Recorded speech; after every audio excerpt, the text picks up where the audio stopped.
রাজধানী new market থানা এলাকায় ব্যবসায়ী আব্দুল ওয়াদুদ হত্যা মামলায় সাবেক খাদ্যমন্ত্রী কামরুল ইসলামের ৮ দিনের রিমান্ড মঞ্জুর করেছেন আদালত। আজ মঙ্গলবার ঢাকার অতিরিক্ত মেট্রোপলিটন ম্যাজিস্ট্রেট মোহাম্মদ জিয়াদুর রহমানের আদালত শুনানি শেষে এ আদেশ দেন। এদিন তাকে আদালতে হাজির করা হয়।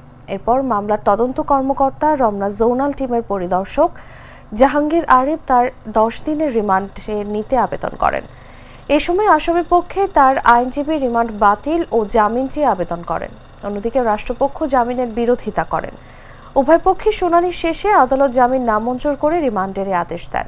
গতকাল সোমবার রাত 10:30টার দিকে রাজধানীর উত্তরা 12 নম্বর সেক্টর থেকে তাকে গ্রেফতার করা হয়।